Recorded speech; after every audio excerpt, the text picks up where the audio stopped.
बिस्मिल्लाहिर्रहमानिर्रहीम। अस्सलाम वालेकुम। मैं हूं आपका बायोलॉजी का teacher Mubashar Hasan.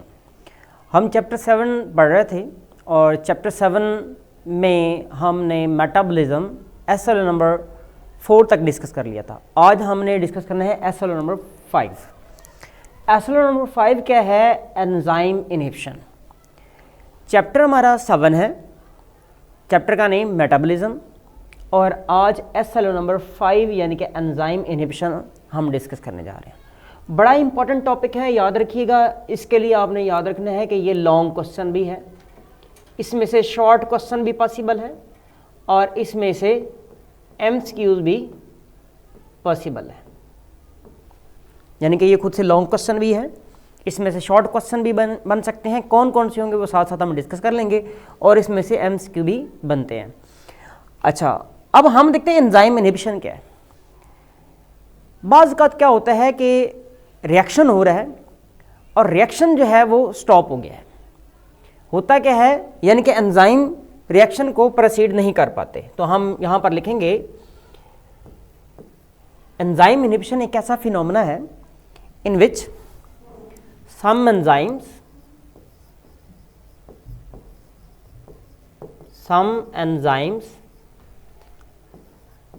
are unable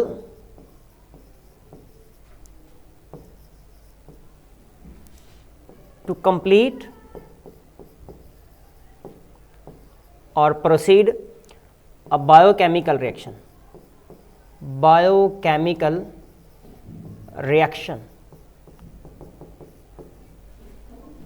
This phenomena is known as, or this process is known as enzyme inhibition. अब देखें, पहला आपका जो शॉर्ट क्वेश्चन है वो यूं आ सकता है, लेकिन लॉन्ग क्वेश्चन तो एज एट एंजाइम इनहिबिशन है। तो पहला शॉर्ट क्वेश्चन क्या है? What do you know about enzyme inhibition? तो एंजाइम इनहिबिशन में आपने ये पहला पॉइंट मेंशन करना है।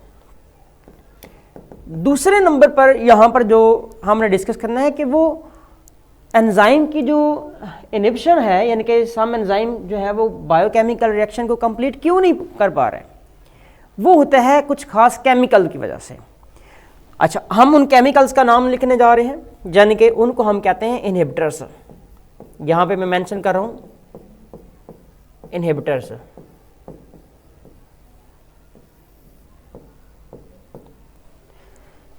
इनहिबिटर्स क्या होते हैं? यानी कि ये वो केमिकल सब्सटेंसेस हैं जो एंजाइम इनहिबिशन कॉज करवा रहे हैं।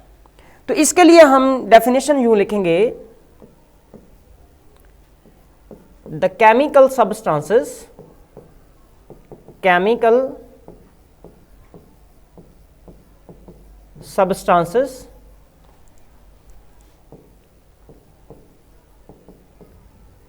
which react with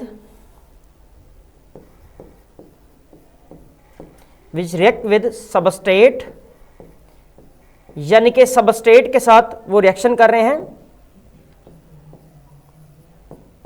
but not transformed into products. Such substances are known as inhibitors. Chemical inhibitors भी आप कह सकते हैं या खाली इनहिबिटर्स भी कह सकते हैं। देखें, इस जो पहला शॉर्ट क्वेश्चन था, इस पहले शॉर्ट क्वेश्चन के लिए हमने कहा शॉर्ट क्वेश्चन नंबर 1, 2 कंपोनेंट्स मैंने लिखे हैं, एक एंजाइम इनहिबिशन की डेफिनेशन लिखी है और एक इनहिबिटर्स मैंने लिखा है। अब इसके बाद दूसरा यहां पे क्वेश्चन जो आएगा ना, वो खाली इनहिबिटर पे आ जाएगा। सवाल क्या आएगा? What do you know about inhibitors? तो यहां पे शॉर्ट क्वेश्चन नंबर 2 यहां पर आ जाएगा। अब पहले क्वेश्चन में आपने 2 कंटेंट लिखे हैं, यहां पर इनहिबिटर की ऑलरेडी डेफिनेशन लिखी हुई है। यानी कि हम क्या बोल रहे हैं कि इनहिबिटर ऐसी सब्सटेंसेस हैं, यानी कि इनहिबिटर है ये एंजाइम के साथ रिएक्शन कर रहा है। याद रखिएगा, ये क्या बनेगा? एंजाइम इनहिबिटर कॉम्प्लेक्स बन गया। ठीक है, कॉम्प्लेक्स बन गया है, लेकिन प्रोडक्ट नहीं बना। यहां पर हम क्या देख रहे हैं कि प्रोडक्ट नहीं बना, नो प्रोडक्ट इज प्रोड्यूस्ड। तो ये हमने इसका एक फ्लो चार्ट भी बना लिया। अब नेक्स्ट चीज जो हमने डिस्कस करनी है वो आ जाएंगी इनकी एग्जांपल्स। मैं यहां पर लिख रहा हूं जी एग्जांपल्स। इस क्वेश्चन का दूसरा कंटेंट आ जाएगा, यानी कि एग्जांपल। क्वेश्चन नंबर 2 क्या था? इनहिबिटर्स। तो हमने पहले इसे डिफाइन कर लिया। नंबर 2 पे हमने इसका फ्लो चार्ट बना लिया।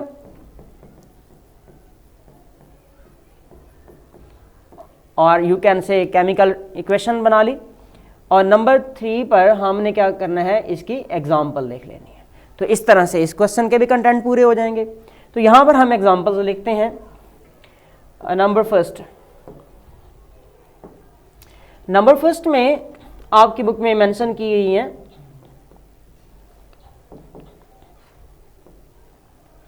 पॉइजन्स। पॉइजन्स जो हैं ये इनहिबिटर्स होते हैं, यानी कि ये रिएक्शन को रोकते हैं। पॉइजन के साथ दूसरा लिखा हुआ है सायानाइड्स। सायानाइड्स भी पॉइजन्स ही होती हैं। तीसरे नंबर पे हमारी बुक में लिखा हुआ है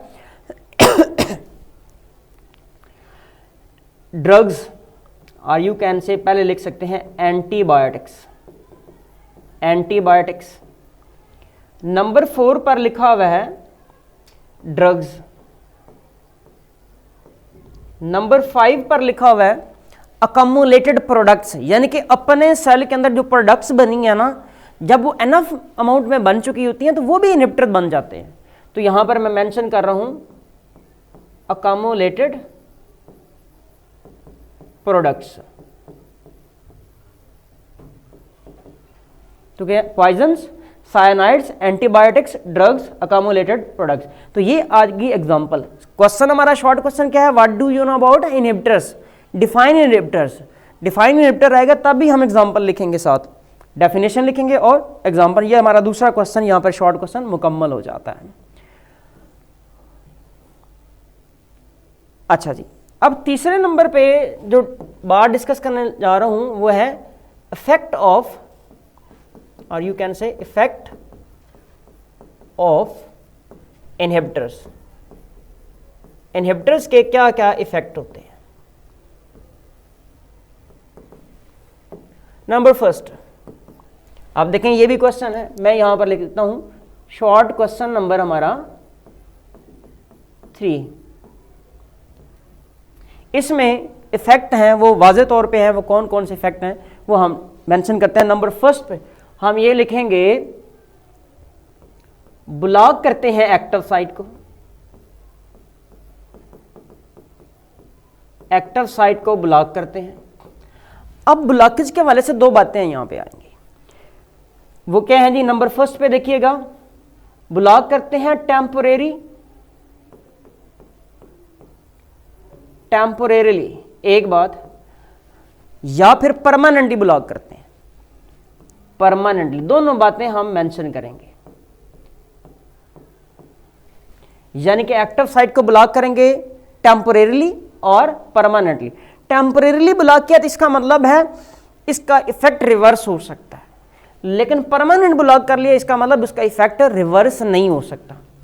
अच्छा, यहां पर दूसरा इफेक्ट जो हमने डिस्कस करना है वो है, हम लिखेंगे change shape of active site.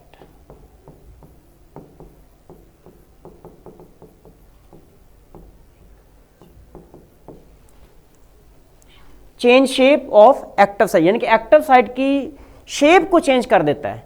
या फिर हम क्या लिखेंगे, अब इसमें भी दो बातें हैं, टेम्परेरी और परमानेंटली। जब टेम्परेरी है ना तो उसकी शेप जो है उसका वो रिवर्स हो जाती है, लेकिन ये है कि जब परमानेंटली उसको ब्लॉक करेगा ना, डी शेप कर देगा ना, उसे हम कहते हैं डीनेचरेशन हो जाएगी, अब वो वापस नहीं आ सकता। तो ये हमने दो बातें इसके लिखी हैं इफेक्ट ऑफ इनहिबिटर्स के हवाले से। अच्छा, अब हमने यहां पे नेक्स्ट लिखना है types of inhibitors. Types of inhibitors.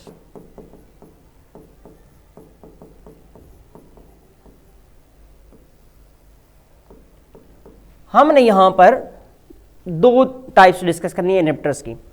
अच्छा, अब आपके पास ये भी क्वेश्चन है, तो यहां पर मैं लिख रहा हूं शॉर्ट क्वेश्चन नंबर 4। अब इसके जो टाइप्स है ना, टाइप्स 2 टाइप्स हम डिस्कस कर रहे होते हैं, वो मोस्टली डिफरेंस में उसका क्वेश्चन आता है। तो मैं यहां पर लिख दूंगा, यानी कि क्वेश्चन क्या आता है, डिफरेंशिएट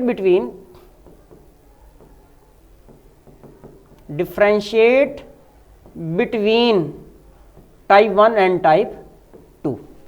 अब देखते हैं टाइप 1 क्या है, टाइप 2 क्या है। नंबर फर्स्ट पर मैं लिखता हूं, मैंने लिखा है जी कंपैटिटिव इनहिबिटर्स। कंपैटिटिव इनहिबिटर्स,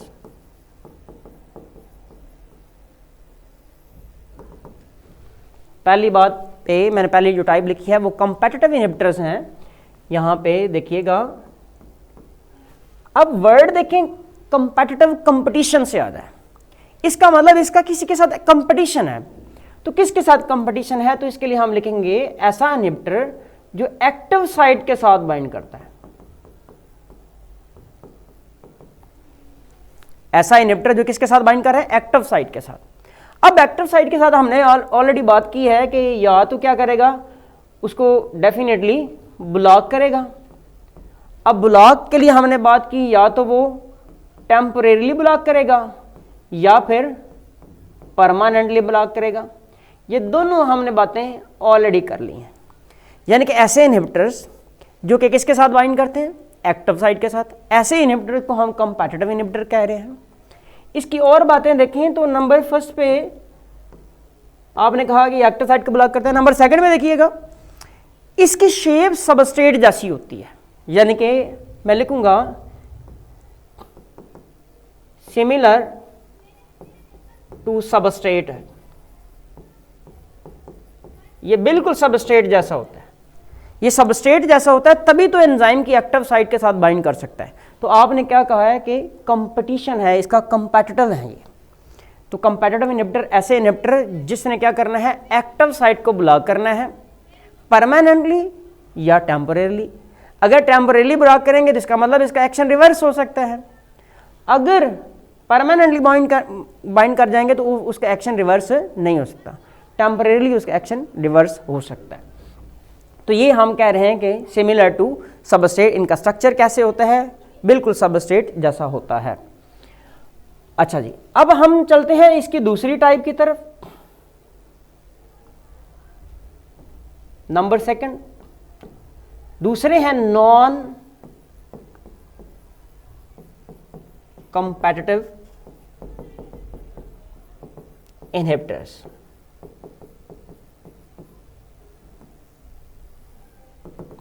पहले हैं कंपैटिटिव इनहिबिटर और दूसरे हैं नॉन कंपैटिटिव इनहिबिटर। अच्छा, अब ये बाइंड कर रहे थे किसके साथ, एक्टिव साइट के साथ। तो इसके लिए हम क्या लिखेंगे, bind eight other than active site. यानी कि ये एक्टिव साइट के अलावा कहीं बाइंड करते हैं। वो साइट जो एक्टिव साइट के अलावा साइट होती है, हम उसको एलोस्टेरिक साइट कहते हैं। इस साइट को हम नाम दे रहे हैं एलोस्टेरिक साइट। ऐसे एंजाइम जिनके साथ एक्टिव साइट के अलावा भी कोई साइट होती है, ऐसे एंजाइम को एलोस्टेरिक एंजाइम कहते हैं। और ऐसी साइट को हम क्या बोल रहे हैं, एलोस्टेरिक साइट कहते हैं। अच्छा, फिर हम ये बात करते हैं कि जैसे हमने यहां पर बात की कि ये सिमिलर टू सबस्ट्रेट होता है, यानी कि इसका स्ट्रक्चर सबस्ट्रेट जैसा होता है कंपैटिटिव इनहिबिटर का, लेकिन इसका स्ट्रक्चर जो है वो सबस्ट्रेट लाइक नहीं होता, ये डिफरेंट होता है।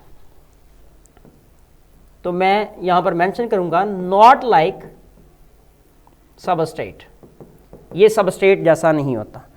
तो इसने क्या करना है, जब ये एंजाइम के साथ बाइंड करेगा तो ये एंजाइम की एक्टिव साइट के शेप को बदल देगा, और उसके साथ जब ओरिजिनल सबस्ट्रेट भी आ जाएगा तो वो बाइंड नहीं कर पाएगा। तो यहां पर हम क्या मेंशन करेंगे, change shape of active site.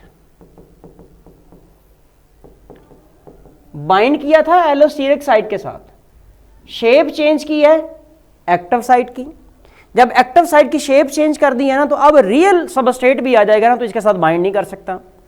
अच्छा, अब हमने क्या करना है, देखो हमारा ये इंपॉर्टेंट क्वेश्चन था, डिफरेंस में आता है तो हमने इसके मुख्तलिफ जो है वो डिफरेंसेस हमने लिखने हैं। एग्जाम्पल भी आप लिख सकते हैं, लेकिन हमारी बुक के अंदर एग्जाम्पल नहीं लिखी हुई तो उसका हम जिक्र नहीं करेंगे। लेकिन यहाँ पर ऊपर हम चलते हैं ना इसके एग्जाम्पल में, तो यहाँ से मेंशन कर लेते हैं। चलें जी, अब देखें यहाँ पर पॉइजन्स हैं। पॉइजन्स कौन से इनहिबिटर होंगे? कंपेटिटिव, नॉन कंपेटिटिव, आप में से को बता सकता है, आप इसको नोट कीजिएगा। पॉइजन जो है ये नॉन कंपेटिटिव इनहिबिटर। अच्छा, इसी तरह आप देखें एंटीबायोटिक्स हैं। एंटीबायोटिक्स जो है ये कंपेटिटिव इनहिबिटर होते हैं। अच्छा, इसी तरह हम बात कर रहे थे रिवर्सिबल इरिवर्सिबल की, तो पॉइजन जो है इरिवर्सिबल है। और उसके साथ आप देखेंगे अकामुलेटेड प्रोडक्ट्स की अगर जब बात करेंगे तो अकामुलेटेड प्रोडक्ट्स क्या हैं, ये रिवर्सिबल इनहिबिटर्स हैं, यानी कि ये प्रोसेस, इनका प्रोसेस रिवर्स हो सकता है, लेकिन पॉइजन का प्रोसेस रिवर्स नहीं हो सकता। तो ये हमने उसके साथ एग्जांपल भी मेंशन कर लिए हैं। अच्छा, अब हमारी बुक के अंदर इसकी डायग्राम्स बनी हुई हैं, तो हम डायग्रामेटिकली इनको डिस्कस करते हैं।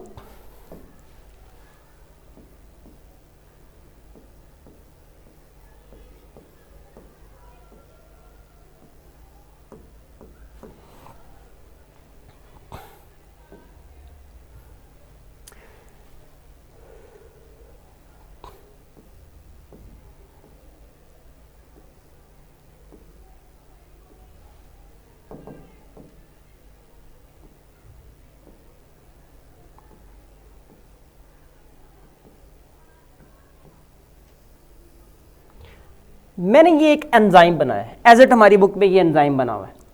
अगर आप देखें तो ये वाला जो पार्ट है ना, इसको हम क्या बोल रहे हैं जी, ये एक्टिव साइट है, ये एक्टिव साइट है। अच्छा, और यहां पर हमें एक साइट नजर आ रही है, ये वाली, इसको हम कह रहे हैं एलोस्टेरिक साइट। एलोस्टेरिक साइट, ये एक्टिव साइट है और ये एलोस्टेरिक साइट है। अब होता क्या, हम जनरल अगर रिएक्शन देखें ना, तो मैंने यहां पर एक बनाया है, यहां पर देखिएगा प्लस मैं लिख रहा हूं, ये हमारा एक सबस्ट्रेट है, ये सबस्ट्रेट है भाई। जाहिर सी बात है, सबस्ट्रेट ने कहां बाइंड करना है, इस एक्टिव साइट के साथ बाइंड करना है। ये नॉर्मल आप एक रिएक्शन देख रहे हैं। तो अच्छा, हम देखते हैं अब नेक्स्ट स्टेप के अंदर क्या हो रहा है।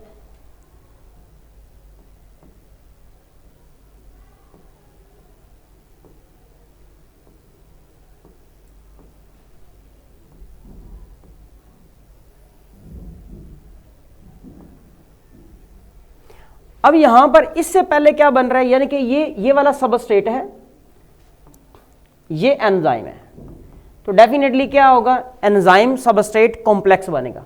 तो इसका मतलब है ये यहां पर आके बाइंड करेगा, यानी कि सबस्ट्रेट यहां पर आके बाइंड कर रहा है। ये बन गया है ES कॉम्प्लेक्स, ये ES कॉम्प्लेक्स बन गया। ES कॉम्प्लेक्स के बाद जाहिर सी बात है क्या होगा, EP प्रोडक्ट, EP यानी कि एंजाइम प्रोडक्ट कॉम्प्लेक्स बनेगा। तो हम डायरेक्ट जा रहे हैं किसकी तरफ, उसके प्रोडक्ट और एंजाइम की तरफ।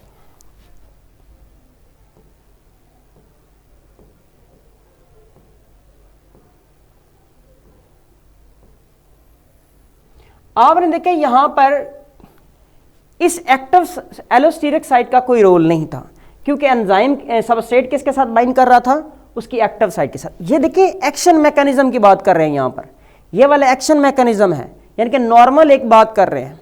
अब इसी में हम चेंज कर देंगे, जैसा कि अब यहां पर देखें क्या बन गया, साथ इसका प्रोडक्ट बन गया है। तो प्रोडक्ट देखें, ये एंजाइम एजेट, और प्रोडक्ट में देखिएगा एक ये प्रोडक्ट है और एक ये प्रोडक्ट है। ये प्रोडक्ट एज इट यहाँ पर बन जाते हैं। तो ये नॉर्मल था एक प्रोसेस, यानी कि एंजाइम प्लस सबस्ट्रेट मिले हैं तो बना है ES complex. ES complex change होता है EP product, EP enzyme product complex के अंदर, फिर ये चेंज हो गया एंजाइम प्लस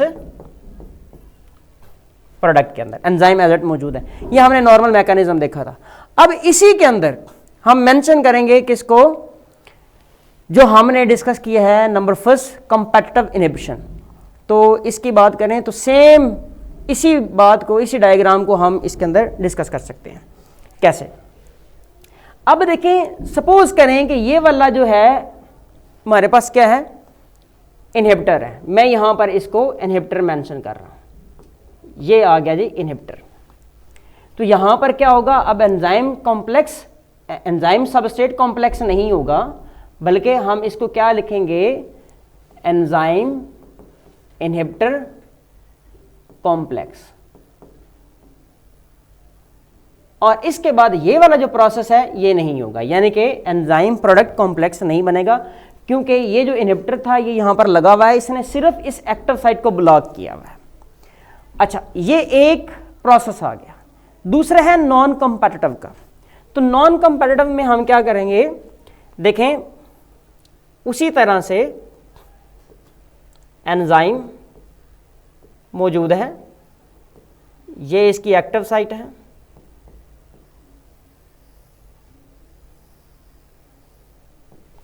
ये एक्टिव साइट है, यहां पर एक्टिव साइट, और ये क्या है, इसकी एलोस्टेरिक साइट है। अब हम देखते हैं कि होगा क्या, यहां पर एक इनहिबिटर आके बाइंड कर रहा है, इसको मैं लिख रहा हूं कि ये है हमारे पास एक इनहिबिटर, ये इनहिबिटर है। तो इसने अब कहां बाइंड करना है, एलोस्टेरिक साइट के ऊपर, क्योंकि ये नॉन कॉम्पिटिटिव है। अच्छा, नेक्स्ट देखते हैं,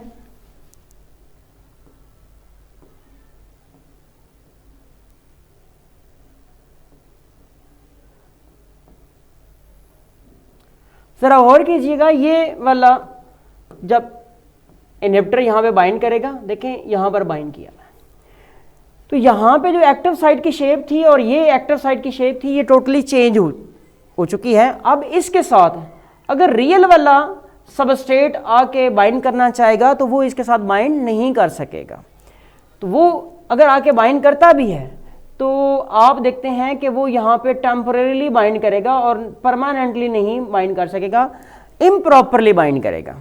तो हमने क्या देखा है यहाँ पर, देखें इसकी आपने डायग्राम याद रखनी है, इसकी भी डायग्राम याद रखनी है, दोनों कंपैरेटिव नॉन कंपैरेटिव। डिफरेंसेस लिखने के बाद आप इनकी ग्रामेटिकली डिस्क्रिप्शन भी लिखेंगे।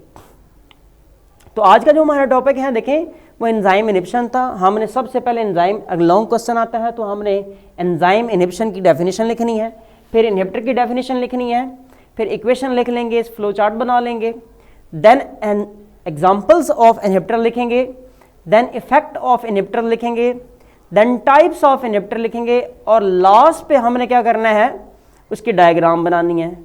तो इस तरह से अगर ये क्वेश्चन आता है हमारे पास 4 मार्क्स के लिए, तो हम ये सारे कंटेंट उसके मेंशन कर सकते हैं।